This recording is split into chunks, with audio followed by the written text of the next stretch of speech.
Thanks for tuning in to the Joined Up Writing Podcast, a weekly show about all things writing, including author interviews, hints, tips, and story readings. You can follow us on Twitter at JU Podcast, leave a quick iTunes review, or just tell a friend.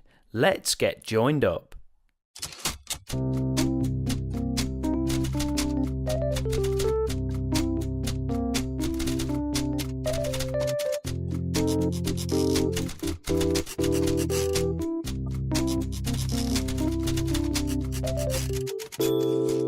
Hello and welcome to the Joined Up Writing Podcast, where a little procrastination can go a long way. I'm Wayne Kelly.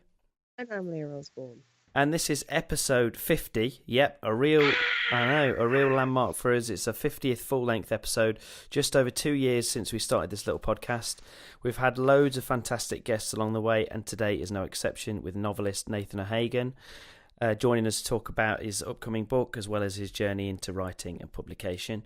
And we'll also have time for some tweets of the week in a second, and also our new feature, What You Reading. Sure. But before that, let's have a quick catch-up and maybe a couple of tweets of the week. So what have you been up to? The tweets of the week, he says. You never know, you might have some. Well, I've found them now, so I feel less guilty. It's been a good week. Last week was kind of, because it was only a half week with the boys at school, it was not much done. But what is it today? It's Wednesday. Yeah, so I've done loads. This is really exciting. I've been recording my own podcast episodes, which I won't go into loads here because that's not what we're doing. But I've also been editing and drafting and exercising like a crazy person and cooking all these amazing meals, and everything is awesome, not just the writing stuff. I'm feeling really good about what's happening. That's good. That sounds like all positive New Year's stuff. I won't say the R word. Yeah, I won't say the R word because they never last. No, that's really, really good. I've been redrafting the short story mostly this week. You were there last week, weren't you, at the critique group? So I had the one that I brought with the wasp in it. Yeah, super wasp. Yeah. So I've had lots of feedback and lots of stuff to think about that, and I had some more advice about that today, actually, from a member of the group by email, and it has got me thinking. One of the suggestions that she's given me is to try writing 5 different, well, not writing necessarily, but thinking about 5 different ways that story could end. Oh, crikey. And then she says it can be done. And she says, I know who said this as well. Yeah. And she says, if you can do it, then, you'll work out which one's the best way to do it. So I am thinking about that. And she talks a lot about the why. You always need to ask yourself the why something's happening. So I've got lots of the whys covered off in that story, but there's just a couple of things I need to sort out. But I want to get, there's another short story, the one about the ear that you've also heard. I quickly want to just finish that off based on the changes and things that were suggested in critique a couple of weeks ago, and I'm going to get that submitted before. I think I need to get it done before Saturday. But partly because we're meeting for Subsgroup, but also I think the actual deadline for I think there's a writing magazine competition, so I need to get that in. I think it's an open competition. I should enter more comps. It's on my list, but it's good. We've talked about it before. It's been suggested by many people that have been on the show before as a great way to move towards publication and other stuff. So it is in my writing plans for this year. I think I put in that I wanted to do one every other month. So what's that? That's 6. Oh, that sounds like loads. Yeah, you can do it. We'll see. Good. Okay, so what's that? Sorry, I said yes, I can. Yeah, yes, you can. Yeah, yes, you can. Okay, so let's try some tweets of the week. So, do you say you've got one or two? Do you want to go first? I've got 2. Go for it. Right. Okay. The first one was I think it was a tweet of a post that belongs to somebody else. That's right. Yeah, it's a post on Orna Ross's website.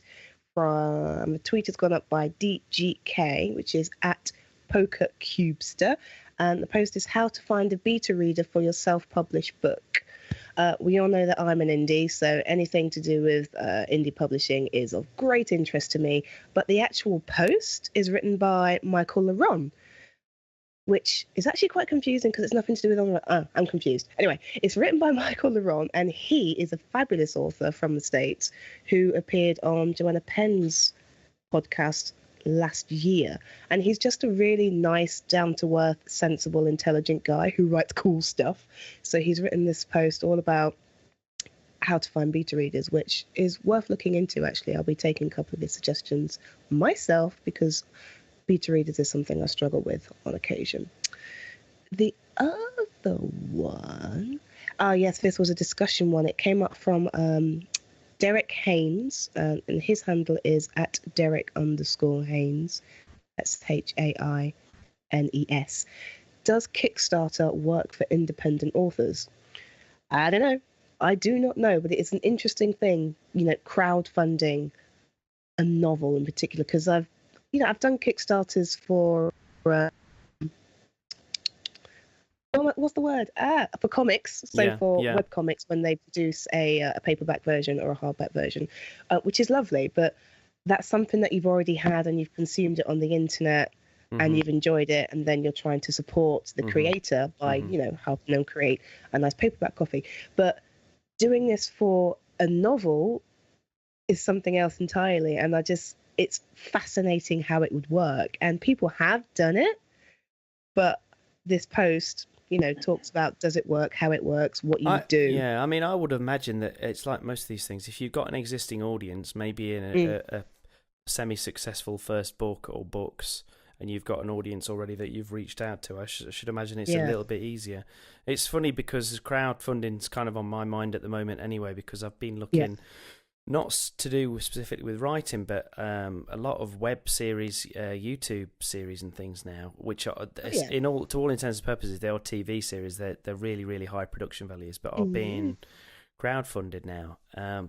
But again, a lot of the time, the people attached to them have got a name and an audience built in already, so it's probably a bit easier to raise the cash, but it is interesting. Well, the two that I've got, I'll pick two quick ones because I've got but basically just both of them are quotes. One of them was tweeted by author John Gilstrap, but it wasn't his original quote. It was from Lacey London, and it was, "A successful writer is just an amateur that never gave up," which I thought is good. That's quite inspiring, and it's very true. And this one really made me laugh, and I completely agree with it. This was from Dan Proops, at Dan_Proops.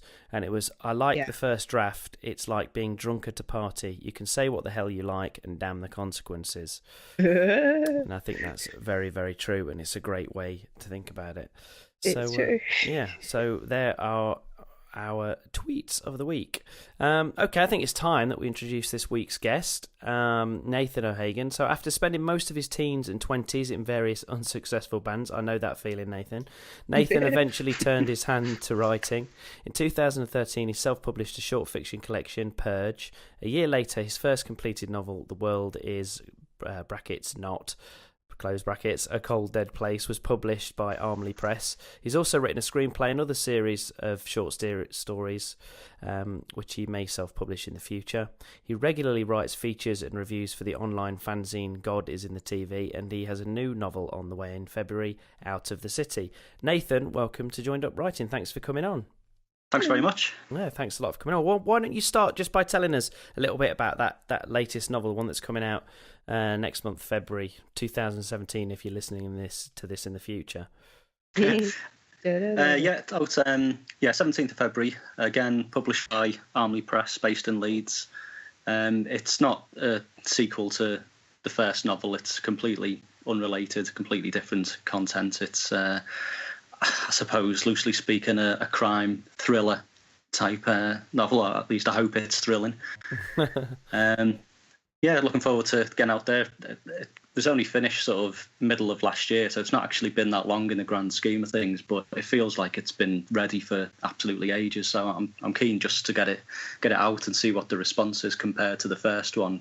See if people who like the first one enjoy this as much, or on a different level, or if it can find a new audience, or a wider audience, hopefully. How was was the publisher about that as regards? Because I know sometimes, especially nowadays, with marketing as it is and niche marketing and all this kind of stuff, how were they about the fact that it wasn't in any way related to? I mean, I've read the first book, which I loved, by the way, it was brilliant. Oh, great, thanks. But yeah, knowing in terms of having read that and thinking about where the story could and couldn't go, or whatever. Obviously, you wanted to just do something different, or this was the next story that you had in mind. How were they about that, or were they fine?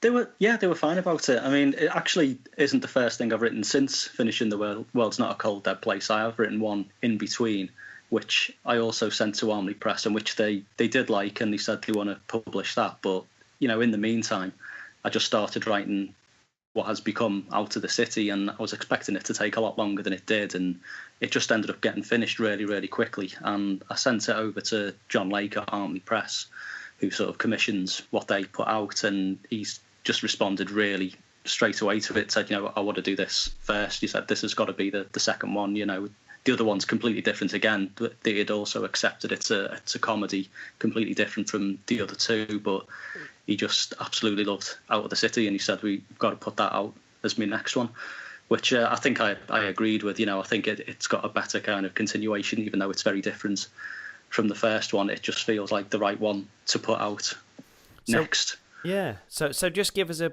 kind of a brief. I suppose you hate doing this, but just give us kind of a brief. I know all writers hate doing it. Just give us a brief idea of kind of what it's about. I know you mentioned it's crime thriller, but what's kind of the setup or whatever?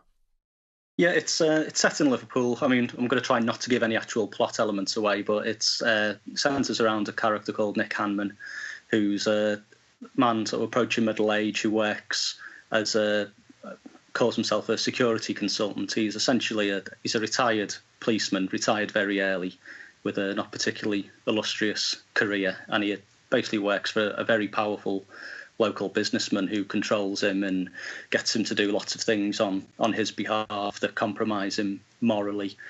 And he's a family. He's got a young family, but he's not very present emotionally because of his sort of dedication to his work and the hold that this employer has over him, and also the hold that his abusive father still exerts over him, even though to all appearances he's a very powerful man in his own right.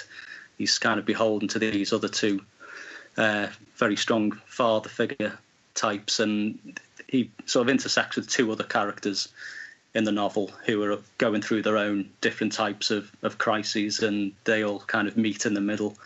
And it's pretty dark, it's pretty violent, but I hope it's something people will like. It's using the sort of the crime thriller setup to explore kind of bigger issues about sort of masculinity and male sexuality and repression and the damage that can be done to a person, for what's done to them in childhood, and how hard it can be for them to get past that, regardless of what things they may achieve on the surface. It's something that they carry with them very heavily. Well, it sounds great. Awesome to me. Yeah, sounds great. I love dark crime thrillers anyway, and I don't think there's always enough kind of British based ones as well. So that sounds really, really good.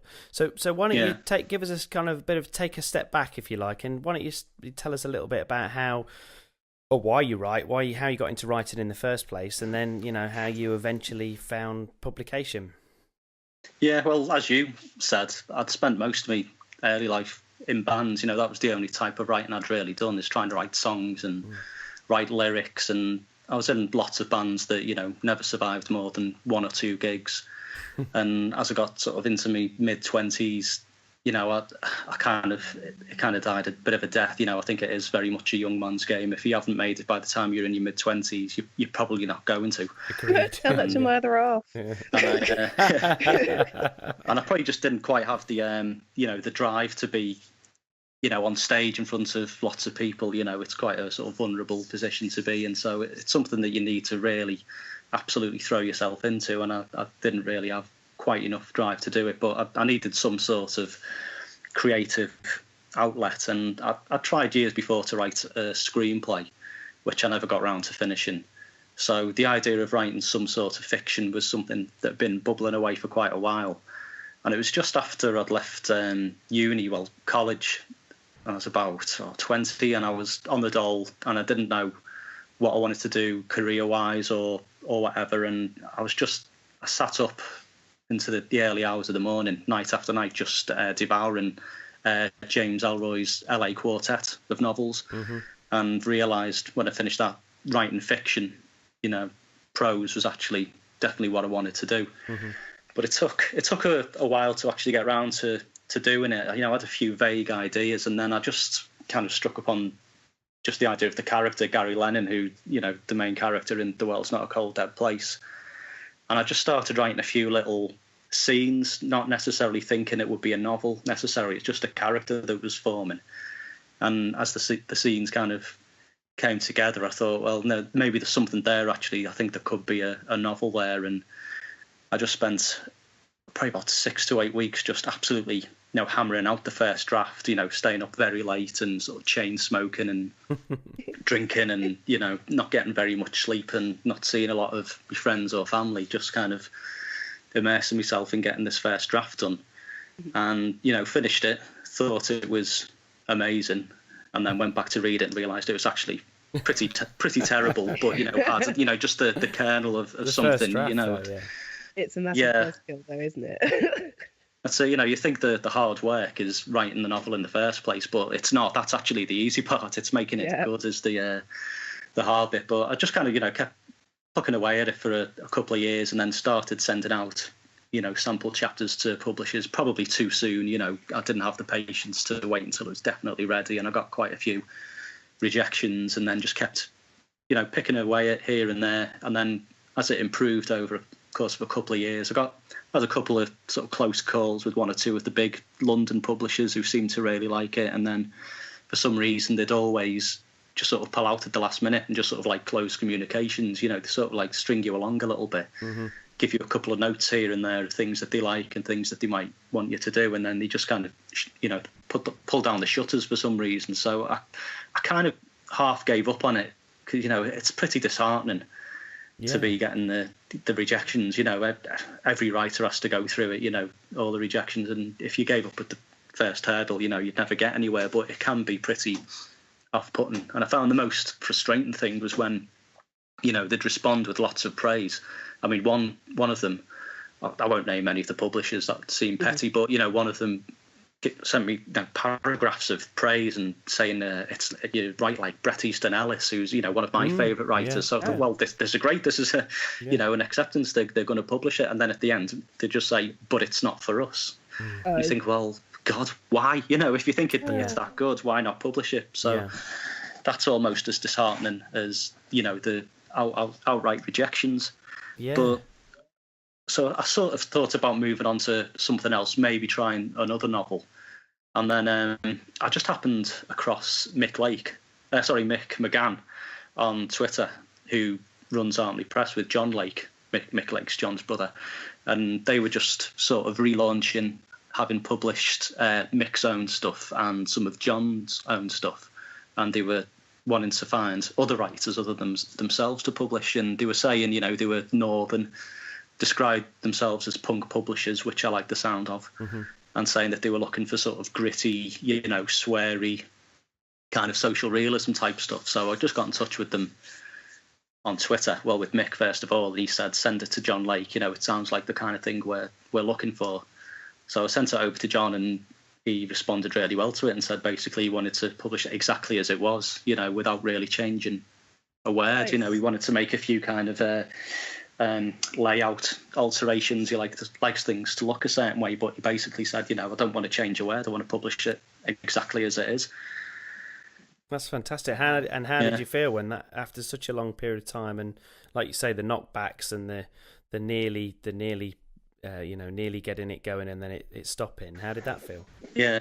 Well, strangely enough, I thought I'd be jubilant when it finally happened, but after so many kind of close calls with lots of other ones, I thought, well, I'll believe it when I see it, kind of thing. When I can actually hold a copy of it in my hand, then I'll believe it's actually being published. So I was cautious at first. I was pleased. Obviously, it was great to know that at least one person somewhere, liked it enough to want to sort of put their name to it and put it out there for other people to read. So I went up to Leeds to meet them. They're based in Leeds, and just kind of met in Mick's living room while they were dancing around to some bizarre kind of Cuban salsa fusion music. We took about an hour to actually get round to talking about my book, because they were just busy dancing around. It was like meeting two middle-aged betters. They were just dancing around the mixed kitchen. But they're unconventional the way they go about things. Like I say, the punk publishing, they run more like an old punk or indie record label. It's basically just the two of them out of the living room doing sort of print on demand to keep costs down. But, really interesting characters. You should have them on at some point, actually, especially Mick McCann. You ask him one question, you get about 10 podcasts worth of material out of him. You just can't stop him talking. They're both really funny, both very good writers as well in their own right, but just great characters. And I thought, well, I'm definitely going to give it a chance, because they're just hilarious, and hopefully they'll make some kind of a success of it. And surprisingly enough, they did. It managed to find a much wider readership than I think either of us were really, hoping for or really imagined it would do. You worry that you might not get outside your social circle and friends and family who buy it just because they feel sorry for you, because you've been plugging away for ages. But by being a bit clever, by getting it into the hands of one or two people who have got a bit of a following themselves, who tweeted about it and things like that, it managed to find a readership. They're sort of quite clever the way they circumnavigate the fact that they can't compete with the big boys in terms of marketing and promotion and that kind of thing. They do things in a different way, but it really worked. It worked for me and worked for them, I think. Well, there's never really been a better time, as regards that side of it, with the kind of guerrilla marketing or whatever you want to call it. But the fact that obviously Twitter played a massive part in you getting the thing published in the first place. But like you say, that kind of punk mentality, that just go out there and do it yourself kind of mentality. There's probably never been a better time, and the only thing that really holds any of these things back is having somebody or a number of people that have got the time and the passion and the energy to actually do it, because that's the thing that you really got to work hard, haven't you? It's not just as easy as like putting a couple of tweets out or whatever. No, and you've got to you be kind of a shameless self-promoter yourself as well. Whatever your publishers do, if you're someone like me with a very small publisher, you've got to be willing to at least match what they're going to do, and probably do more than them, really, because they've got other writers to think about as well, and their own writing and things. So you've got to really try and harness social media as much as you can, which, as you say, there's never been a better time. But at the same time, there's so much out there. There's so many people trying to do the same thing. It is hard to kind of cut through everyone else and just get noticed, sort of stick your head up above the parapet kind of thing. But if you can find, just one little iota of the audience that's out there, then, you'll find some sort of level of success. Yeah, definitely. I mean, I think, the pattern that we've kind of seen, because we've spoken to traditionally published authors, we've spoken to people that are on small presses like yourself, we've spoken to independently published, self-published people as well. But the thing that it doesn't really seem to matter now, unless you're like Ian Rankin or J.K. Rowling or somebody, you really do have to put the graft in, even if you're traditionally published, as regards doing your self-promotion. Would you agree with that, Leah? Very much so. I mean, there are a couple of traditionally published authors that I follow on Twitter, and the fact that they're there, says to me that they need to do some of the legwork. Because if you don't have a name to sell, then what have you got? You've got yourself, and the best person to sell that is you. So that's what people are having to do. Yeah, definitely. But how do you find that stuff, Nathan? I know, because you mentioned, I've read articles online before, especially in relation to that first book, which we haven't really talked about that much. I know you mentioned the main character, Gary Lennon, but he's kind of, well, let's just say he's got lots of issues. Yeah. And I know you've talked about before online that some of the sorts of issues that he had, you're writing from a place of being able to identify that you'd had some similar issues, so you could kind of relate to it. Just tell us a little bit more about that main character and sort of what kind of drove you to write about it, because on the face of it, he's not a particularly sympathetic character, but No, but no, he's not. but very quickly he is. You make him sympathetic. Well, I hope so. Yeah, I mean that's definitely the intention. Yeah, I mean, yeah, he's got lots of issues, as you say. You know, primarily social anxiety and obsessive compulsive disorder, agoraphobia, depression, and panic attacks. And you know, he's very angry about lots of things, about the state of the country, his hometown, Birkenhead, which is my hometown. And yeah, he's hard to like. He's pretty isolated. He's alienated just about everyone in his life except his mum and dad, and you know, barely maintains a relationship with his brother, and he's got a couple of friends who he kind of barely tolerates as well. And he's forced to confront all those issues by, you know, something someone else does, something beyond his control. He's cut himself off from the world completely, but he's forced back into it. He's forced back into work because of you know, being signed off on the dole for so long. His psychiatrist decides to declare him fit for work. So he has to go and get a job and, you know, confront everything he hates the most. And the fact that he's been forced to do it, you know, not of his own volition, makes it harder to deal with. But I hope, you know, the issues are fairly serious, fairly dark, but I try to explore them in as funny a way as possible. And people seem to have responded as much to the comedic side of it as much as the, you know, the sort of the darker side of the novel. I think it's, you know, probably been described as a black comedy, and I think that's probably pretty accurate. It is quite dark at times, but I hope it's funny as well. Definitely. Well, like I mean, you can. There is comedy to mind there in those kind of misanthropic characters. You know, in the way that they deal with things, like as you say, particularly in like the first sort of 2/3 of the novel. You know, it is funny. I mean, obviously, it becomes less funny as you kind of identify more with the problems and the pain and everything else that he's going through. But I definitely think that works. I know it's kind of, you've kind of been, the style of that particular novel has kind of been compared to Irvine Welsh, and it did remind me a little bit in terms of the feel of it, of like Train Spotting, with the first person perspective particularly. What made you decide on first person? Was it a conscious thing, or did you that's just what came out? It just seemed right. I've never really considered doing it any other way. It's pretty a hard way to write. It's quite challenging. You said yourself, you're writing something in first person, so you know yourself. It is very hard to keep people's interest, and especially with a character like Gary, who's so intense. You know, everything's seen through his eyes, so you know.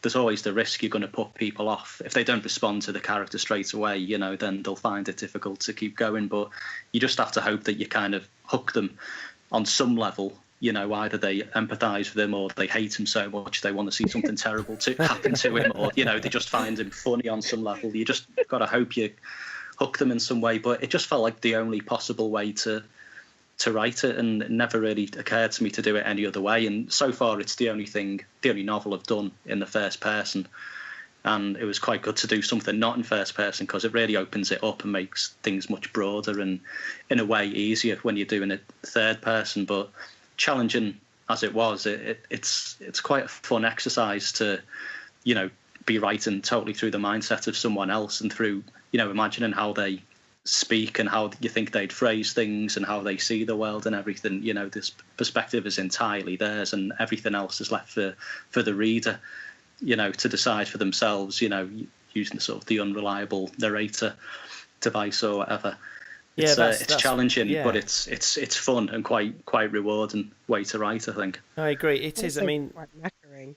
Yeah, it. I was going to say it is a bit knackering. Emotionally. Yeah, I mean, the first novel that I wrote was in third person, and that was kind of a bit closer to kind of how I was used to writing, from the point of view of like thinking of films, and you know, with a film you can obviously just follow whichever character you want. You can keep cutting.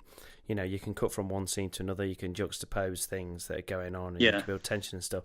And as you say, when you're stuck with that one person, even if you know that things are going on further down the line that your character is not yet privy to. You can't you can't introduce it without, you know, he has to discover. You have to be there when he discovers it himself, or, you know, or he reports it afterwards or whatever. So yeah, it definitely is tricky. But as you say, there is something about that's. I mean, with the novel that I'm writing, it sounds that in terms of how you came to it and how it kind of developed, it sounds like a similar journey to what I had, because when I started doing it, I thought in my mind it was a short story originally, and I just started writing this character, and I had a scene, and then I had another scene, and then I had another scene, and I thought, you know what, I'm enjoying this so much, you know, and it just developed into a wider story. But I think it is quite addictive if you've got the right character, which, you know, for having read that book, that's obviously the case. Obviously,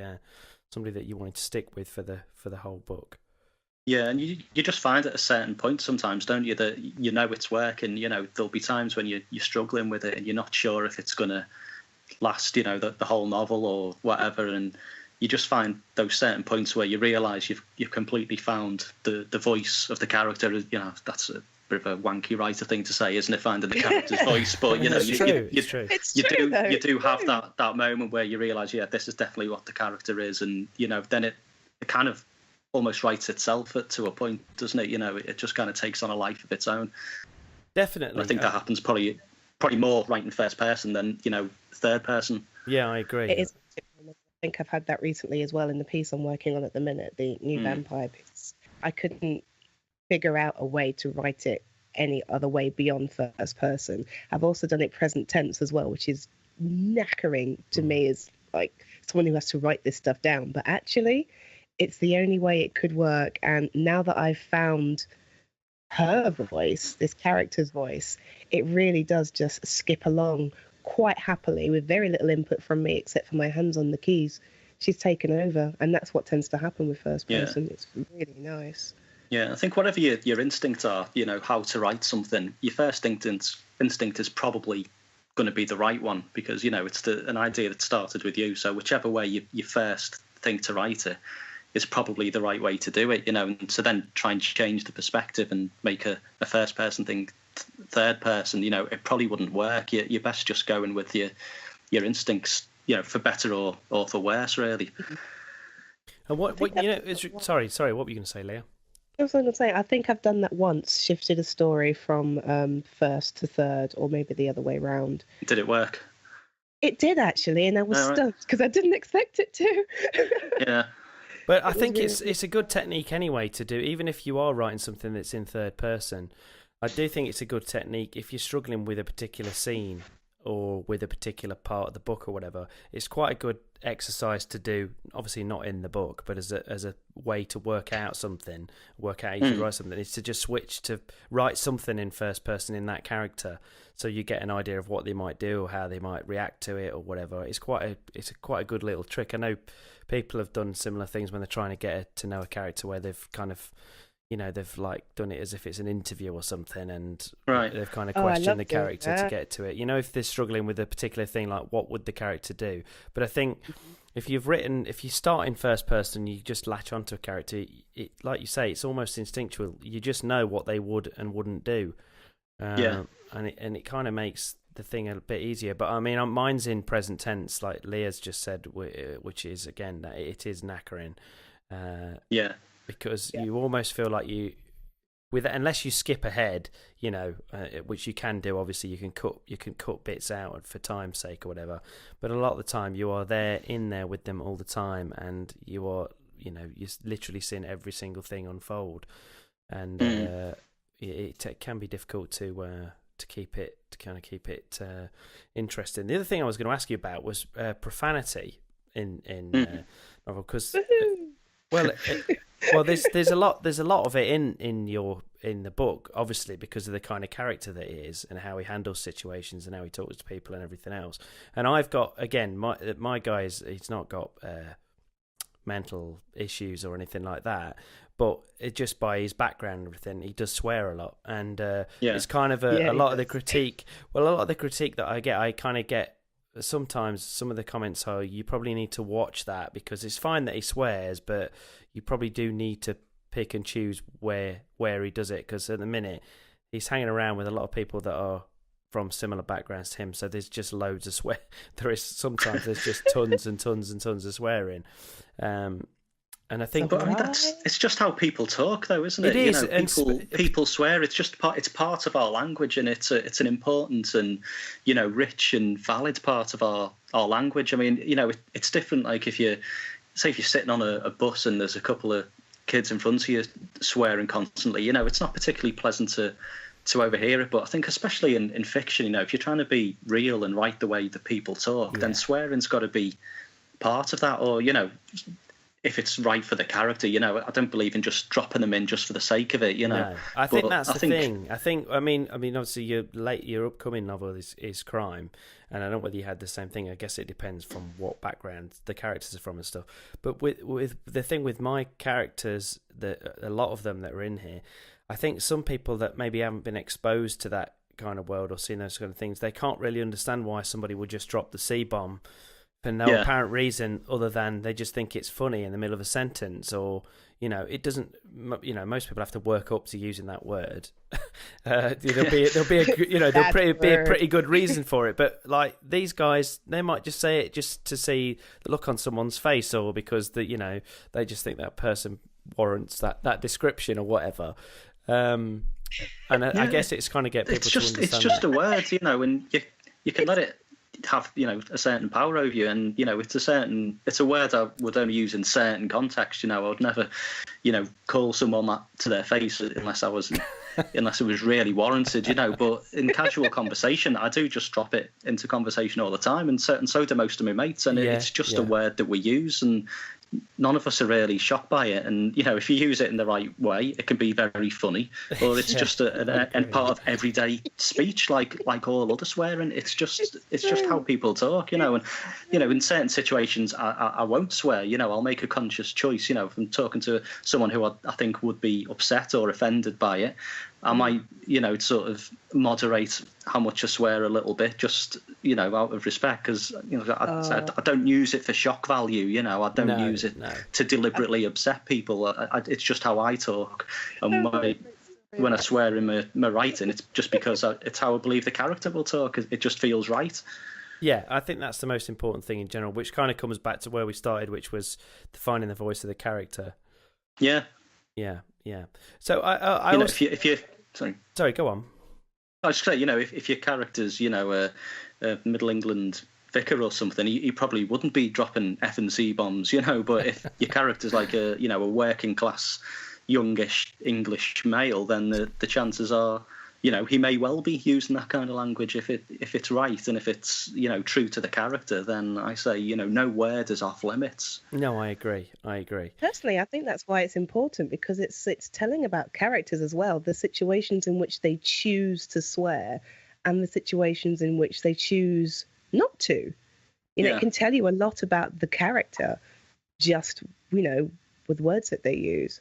Yeah, absolutely. I mean, like we mentioned, mentioned briefly Trainspotting, and obviously the character of Begbie in that. I mean, if you obviously there's the film, but if you read the book, I mean, he is by far the sweariest character, and he will literally put it in between syllables and stuff of individual words, and that's. But again, I mean, the thing with it, obviously with Trainspotting, the book. I don't know whether you've read the book, Leah, but it's because I think I've seen the film.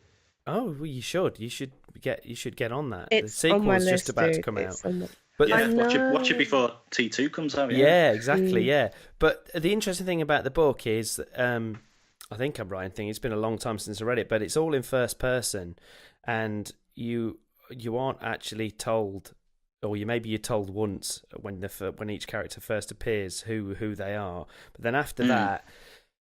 Each chapter is a different character, and you just know from reading the first few lines of the chapter, even though it's in first person, who is writing it, just from the way that they speak. And that's obviously a really, really powerful thing, and it means that he really is in touch with the voice of those characters, because it's instantaneous.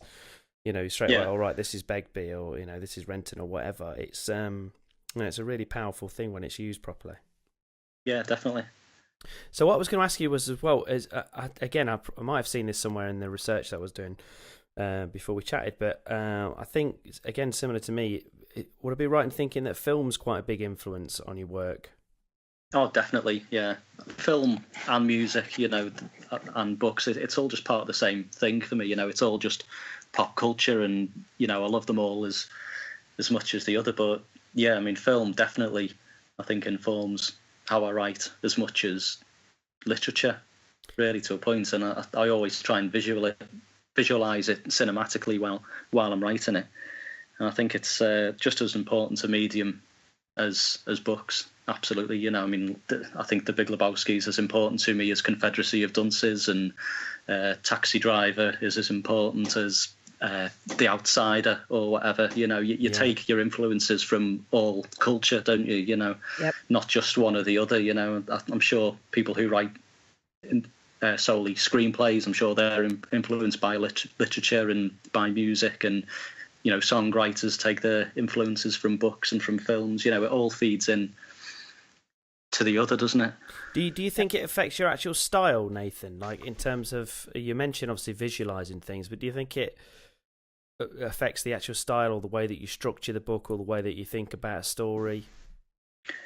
Yeah, in some ways. I mean, certainly Out of the City, I almost deliberately wrote it to be as kind of cinematic as possible, to be sort of as adaptable as possible, because I think that's, one of the big dreams, isn't it, for writers, to see your work adapted into film or TV. So yeah, I think with Out of the City in particular, I was thinking very much in televisual or cinematic terms, and I think that definitely influenced how the scenes unfolded and how the plot unfolded and how the sort of different strands of the story came together. I was definitely thinking as much cinematically as literary on that one. Yeah, definitely. So it affects you going forward. Okay, well, just before we carry on, I've got another couple of questions afterwards, but first we need to make time for our latest little segment, which is What You're Reading. I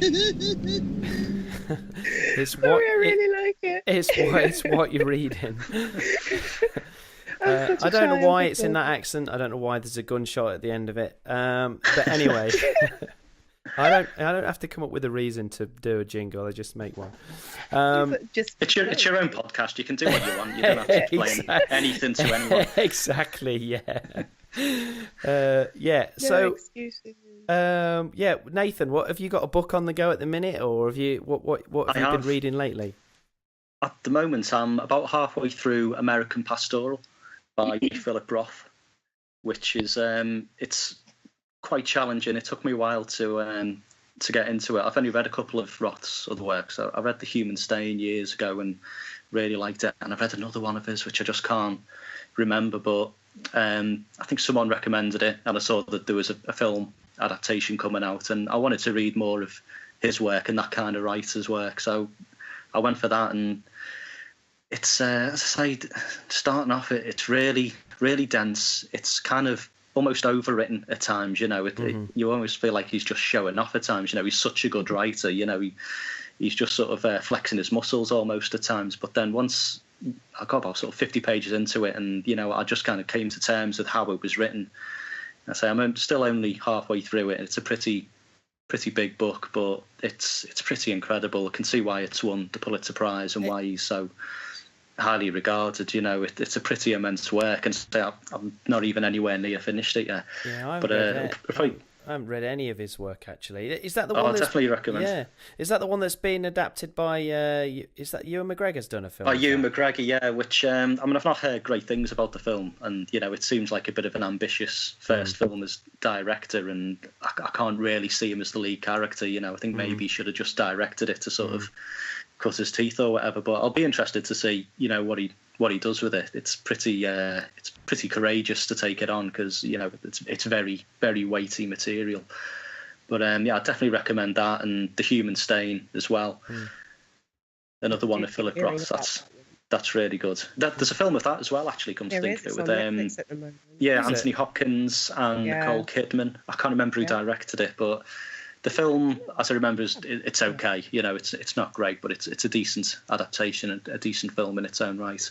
But I'm really enjoying that. And then when I finish that, I've got another thing to read by a fella called Ben Vendetta, who's an American novelist and music journalist. It's called Wivenhoe Park, and his books are all. He's got 2 novels, and they're both around the same character, who's a music journalist, and it's all kind of pre-Britpop British indie bands feature very heavily in it. The other one of his, Heartworm, it centres quite heavily around an Irish band from the 90s called Whipping Boy, who I really like. That's how I found out about it, because we just sort of started talking on Twitter, because we just happen to love this band, and this band feature very heavily, and so do lots of other real life musicians. It's a bit like Bret Easton Ellis, the way he drops real characters, real people into the story, you know, like playing as themselves, sort of fictionalized versions of real life people. It's really well done. The first one I read of his, Heartworm, I described it as being like less than zero for the Britpop generation.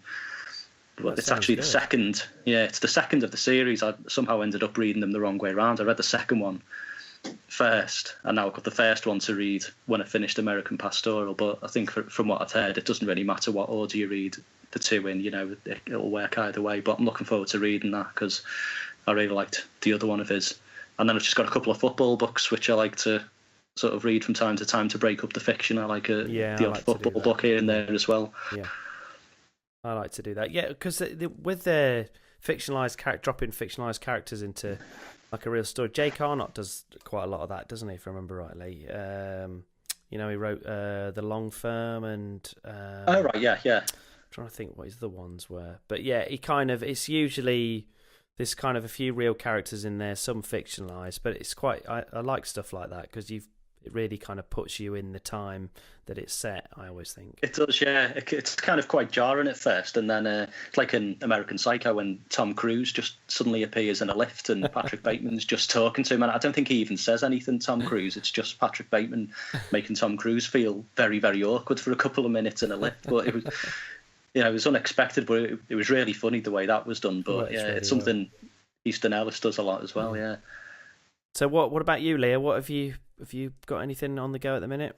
I haven't actually. I've got Purple Prose. I think I talked about this last time. I can't even remember now. But I still haven't opened it yet, and I'm about to. So I'm still working on that. The non-fiction piece, which I've lost, but.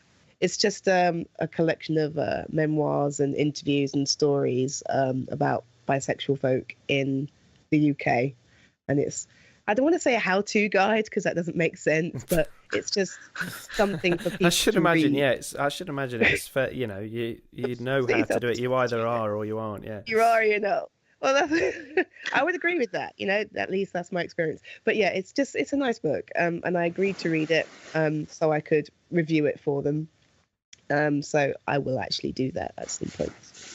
Oh, cool. Well, it was a quick read, but it's, as most of his books are, Swag by Elmore Leonard, which was, I really like Elmore Leonard, and yet I haven't read that many of his books. I mean, he's got enough to be going at, and it was just purely a mood thing. I just always find his stuff, it's really, really quick, easy to read, but they're always, you know, dialogue is the thing with Elmore Leonard. I always think it's always spot on. He does so much with like so little. Yeah, he's a master of that, isn't he? The spare dialogue, he's brilliant. It's really, really good, and you always he's very good at kind of brush stroke descriptions of characters as well. You know, you get a sense of them like within a couple of sentences. Yeah, he's really, really good. So that's been good. So yeah, it's and I think I'm not sure what I've got. I'm listening to. I still count this. It could be what you're listening to as well. But on Audible, I'm listening to the latest Alan Partridge. So am I. Oh, are you? Yeah, I've just started. I'm about 3 or 4 chapters in. I think I'm into chapter 10 now. I listened to it on my way home from work. Yeah, that's the same as me. I was walking home and it's fantastic. Oh, it's brilliant. Yeah. Yeah, the other one was brilliant as well. We need to talk about Alan. That was fantastic as well. Yeah. But yeah, Nomads, it's just so funny. You didn't tell me that podcasts count. Well, it's not a podcast, it's an audio book. Yeah. Book. So it is a book. Okay. It still counts. No, if I was counting podcasts, we'd be here all day. I listen to loads of podcasts. But Well, I listened to Life After and finished it in 2 days. It was incredible. Did you? I did. It was so It's good. good, isn't it? Did you like it? Yeah, I thought you'd like Yeah, I it. really did. It's good. That, for anybody that hasn't listened to the episode before this one, which was Matt Rogers, and he wrote an audio drama called Life After, which I recommend. It's really good, Nathan. If you haven't listened to it, it's Definitely do. yeah, it's brilliant. free podcast, but it's like cinema for the ears. It's Right. Okay. it's really good. And I also recommend another one to recommend is Homecoming. So if you haven't listened to that, Leah, then you should get on that as well. Right. It's got Oscar Isaacs is one of the voices in that. David Schwimmer. Wow. It's Or does really, he just sound like really Ross? high though? 'Cause budget. everything No, he does, well, just sounds he like... sounds probably like a nasty Ross because his character's quite mean. Okay. But it's good. I recommend it. That's kind of like a psychological thriller. Yeah. And I've just listened to the end of the first season, but it's yeah. So yeah, brilliant. Anyway, so that was What You're Reading. What you're reading, what you're listening to. Which should be just called What You're Consuming. We'll do TV programs another week.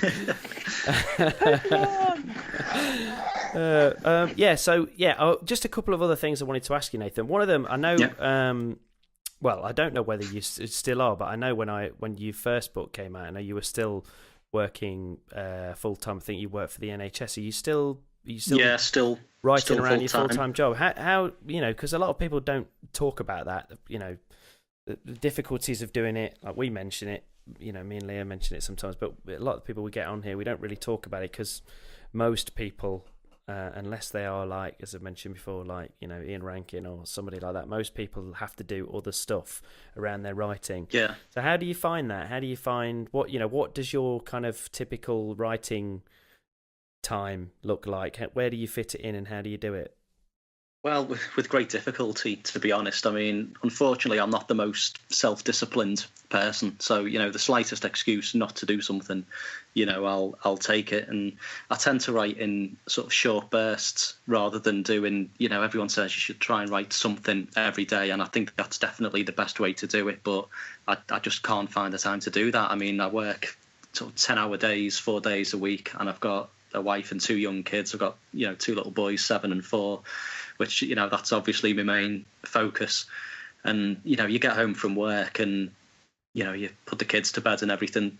The last thing you feel like doing is switching on the computer and spending a few hours staring at the screen trying to get your head into, the right place to be writing, a novel or whatever. So it is very difficult. So I tend to, as I say, go in short bursts where I'll have a few really productive weeks. I mean, Out of the City, the bulk of it was written, I think, probably in about 4 or 5 weeks, really, just kind of hammering it out. I had a couple of weeks off work over the summer, and I took a little bit of extra time off when the kids went back to school because it was their first years in their respective schools. So I just had a bit of extra time, and I just really hammered it out over those few weeks, and then sort of did the odd bit here and there. But I always find once I've done something like that, I find it kind of exhausting, and I don't want to go back and do something straight away. So I always think, I'll give myself a little break, give myself a week's break. But the week usually turns into a couple of weeks, and then quickly turns into a month, and I haven't written anything on me sort of next novel.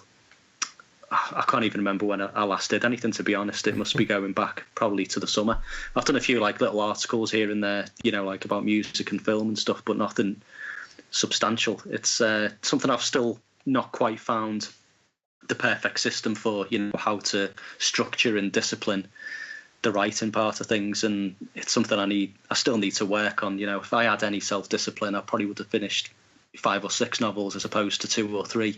Well, I was going to say, you must, I mean, you probably, you're being a bit hard on yourself, because despite that self-confessed lack of self-discipline, you've still managed to publish 2 books and get your other stuff out. So you're obviously relatively prolific. And keep your kids alive. Yeah, That's and important. keep your kids alive, yeah. Yeah. That's how I think about it with my 2. I just, are they still alive? Good, I've done my job. It's true. Yeah. Yeah, you've got to be kind of ruthless with your time. I think I still need to, as I say, figure out my own system and pick a day and times of the week when I'm definitely going to do it and just make myself do it.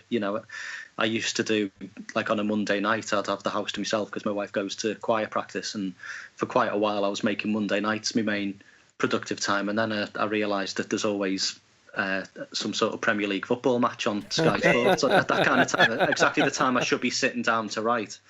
I think, well, That's I can a either, terrible excuse. it is pretty poor, isn't it? But I think, well, it's either sitting at the chair getting a bad back trying to write something, or lying on the couch, with a cup of tea or a glass of beer watching a football team I don't even support, and as I say, the slightest excuse, I'll usually take it. But it's a New Year's resolution, to use the R word that you mentioned earlier, to get back to the next novel, because it's not going to write itself, and at some point you need to just make yourself sit down and do it. Like, I happen to have a couple of days off coming up now, tomorrow and Friday, so the aim is to sit down and really try and do something, try and get a good few thousand words done each day. But best laid plans of mice and men and all that, and that's often my plan, and it really comes to fruition. But at some point I know I'll hit that little sort of creative spurt again, and I know I'll get something done.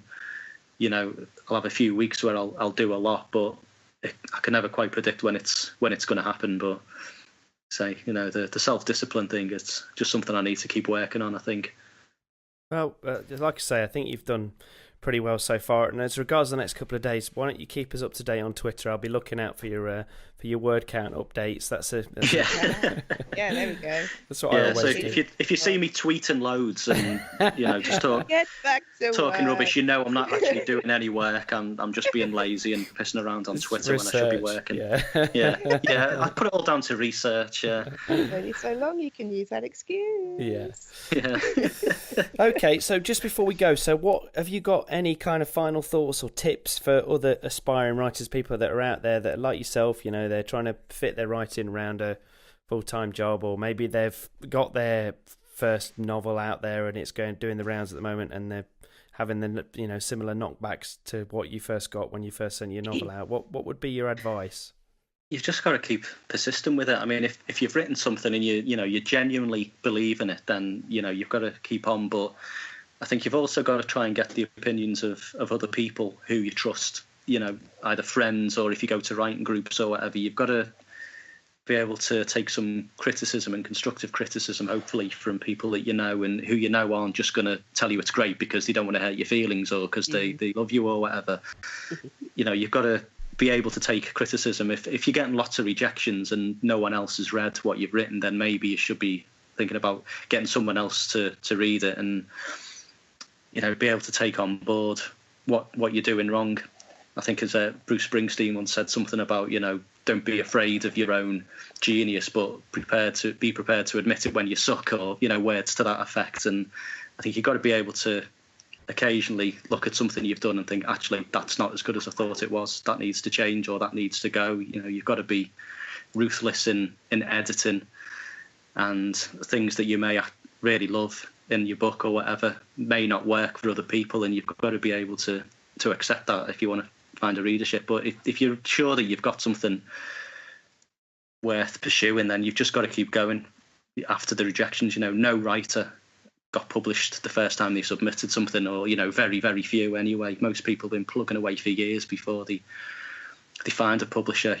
J.K. Rowling, she was plugging away for, I think, 10 or 15 years, wasn't she, with the Harry Potter books before anyone took it on. I think she had like literally hundreds of rejections before anyone took on the first. She's kept them all. Yeah. She keep all your rejection letters as well and frame them. If you ever finally get published, frame them. Have you kept yours? I did keep them for a while. I think I lost them when we moved house. I didn't deliberately throw them out, but I did keep them. I'm not quite sure why I did that, to be honest. It's kind of, even before I finally found a publisher, like some kind of, self-torture or something, sort of some sort of masochistic urge to... I kept all of mine. Yeah, Stephen King did a thing, I'm sure he talks about it in his On Writing book. He had like a spike in the wall and he used to put them on the spike. Oh, and in the yeah. end, he had so many that the spike fell off the wall. Spike fell off the wall. So that's a good visual metaphor to probably end on. So people out there, where can they find information about you, Nathan, and your work and everything else? Where can they? So your book comes out February the 17th, 2017. February the 17th, yeah. And your first book's already Twitter. out there as well, yeah. Yeah, I mean, it can be bought on Amazon and all the usual bookshops. It can be ordered. It's print on demand, so any bookshop anywhere should be able to get it, or you can get it on Amazon or Waterstone's website. I'm on Twitter at Nathan O'Hagan with capital N, capital O and H. I've got a website, nathanohagan.weebly.com, that has information on. I've got a Facebook writers page, so I'm typical sort of social media whore, really. You've got to be, haven't you? Yeah. Yep. That's good. All right, well, that's great. Well, really appreciate you coming on. I'll make sure I put all that in the show notes as well, so people can find more information about it. Thanks a lot. It's been great. It's been great chatting. So that pretty much wraps up this week's show. We're going to be more TMTs coming up as well, and we definitely want to hear more of your suggestions for more of those. And in general, keep getting in touch. There's been quite a few people actually on Twitter that I was going to mention that have been retweeting and sharing the show. Just to list off a few, there's at Writing Reader, there's at K Green. Who are the other people that I found on here? There's Pink Sci-Fi was another person that's been retweeting quite a lot of the shows and things. So yeah, keep doing that. Keep getting in touch. We also want to hear what you want the shows to be about. Maybe you've got an author in particular in mind that you would like us to get on the show, that you would like to suggest as a guest. That'd be brilliant. Maybe you are one of those authors and you'd like to come on and chat about your work and maybe give us some tips and some inspiration for other writers as well. We'd love to hear all that. The biggest favour that you can do for us is to share the show with at least one of your friends, and make sure you subscribe on iTunes or Stitcher or wherever else you get your podcasts. And iTunes in particular, it literally takes seconds to leave a quick review, and it actually helps other people find the show, because we will go up the rankings and more people will be able to find it, and that would be a massive thing. So if everybody listening now could just do that, it would be fantastic. You can email us by getting in touch, team@joinedupwriting.co.uk. We're on Twitter, of course, at JU Podcast. We're on Facebook. We're on the web, joinedupwriting.co.uk. I'm on Twitter at Mr. Kelly2U. And Leah, you're on Twitter? I am at Ileandra X Raven. And so that's it for this week. So thanks for listening to the Joined Up Writing podcast. Let's get joined up. I'm Wayne Kelly. I'm Leah Osborne. Happy writing, and see you next time. Bye. Don't forget to subscribe on iTunes, follow on Twitter at JU Podcast, and go to joinedupwriting.co.uk. Let's get joined up!